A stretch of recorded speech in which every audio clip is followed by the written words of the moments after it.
Lapornya disebut di sini jelas ada atas nama Hadi Pranoto, si profesor yang kemudian diinterview sebagai narasumber di acara itu. Kemudian yang kedua adalah pemilik akun YouTube Dunia Manji. Pemilik akun YouTube ini.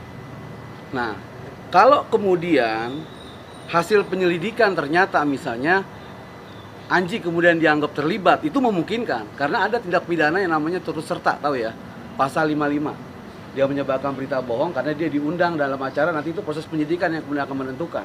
Artinya tidak menutup kemungkinan bahwa secara pribadi Anji bisa diminta pertanggungjawaban secara pidana, Anji, kemudian akun YouTube-nya itu bisa dilakukan penyitaan karena diduga sebagai barang bukti untuk melakukan tindak pidana penyebaran. Nah, itu yang penting.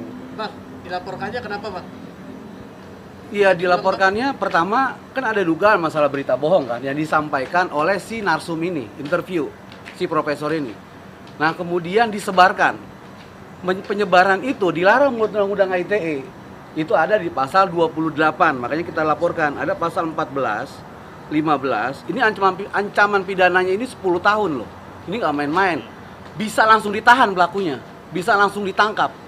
Termasuk pasal 28 ayat 1 yang kemudian diduga dijerat itu kepada Anji, dan itu di atas 5 tahun. Artinya apa? Anji memungkinkan juga untuk dilakukan penangkapan dan penahanan dalam perkara ini karena ancaman pidananya yang begitu tinggi. Tetapi sekalipun begitu, biar kita serahkan sepenuhnya persoalan ini kepada pihak kepolisian. Yang pasti ini sudah resmi dilaporkan. Nah, sejauh ini di media sosial atau beberapa statement dari ID misalnya kan mengatakan ya bahwa minta polisi untuk mengusut, menindak tegas pelakunya. Nah, sekarang ini sudah resmi. Kita sebagai masyarakat sudah melaporkan. Artinya, semua pihak yang kemudian berkaitan dengan ini, ID juga harus mau untuk memberikan keterangan dan membantu pihak kepolisian agar persoalan ini kemudian menjadi terang. Apakah betul ada penemuan, apakah betul obat COVID sudah ada. Nah, sehingga kemudian masyarakat tidak bingung. Nah, itu yang kemudian menjadi poin penting. Jadi saya kira kita percaya bahwa Polri akan bertindak profesional dalam menangani perkara ini, dan kita berharap semua yang kemudian mendesak agar ada penegakan hukum dalam perkara ini pun termasuk dari ID, akademisi, dan kemudian mereka pihak terkait yang paham terhadap persoalan ini yang mau bekerja sama dengan pihak kepolisian untuk memberikan keterangan agar perkara ini kemudian menjadi terang. Yang gini loh, yang berbahaya dalam pernyataan yang disampaikan oleh si profesor ini, Hadi Pranoto ya, di dalam keterangan interview itu pertama itu ada dua. Menurut saya yang paling fatal ya.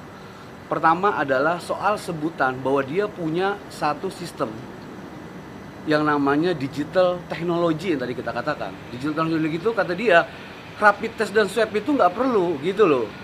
Sampai ratusan ribu, dengan 10.000 dan 20.000 itu sangat efektif. Bayangkan loh, masyarakat selama ini kan ngikut dengan penerapan dilakukan oleh pemerintah. Berarti selama ini kalau ada yang jauh lebih efektif dan biayanya lebih murah, berarti dibohongin dong masyarakat. Bisa dong kita berpikir kayak gitu, berarti kita dibodohi.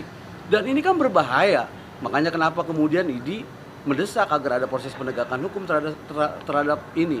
Itu yang pertama. Kemudian yang kedua, dia mengklaim sebagai seorang profesor dan ilmuwan, dan salah satu ilmuwan dari 4 ilmuwan di dunia, tim medis, yang kemudian dia menemukan COVID ini. Wah, itu kan luar biasa. Kalau benar bahwa dia adalah seorang penemu, ini kan harus diapresiasi. Kalau benar. Tapi kalau kemudian tidak benar, ada kepentingan lain, ternyata hanya ingin menaikkan konten untuk sekedar memviralkan, ada kepentingan komersil di luar itu yang tidak ada hubungannya dengan kesehatan, kan ini namanya sesat. Gitu loh, apalagi ini disampaikan oleh public figure yang punya voter dan follower besar, dan ini yang berbahaya. Akan dijadikan modus ke depan dan kemudian hari bahwa cara-cara dalam praktek-praktek seperti ini akan terus diulang hanya untuk memenuhi kepentingan konten. Dan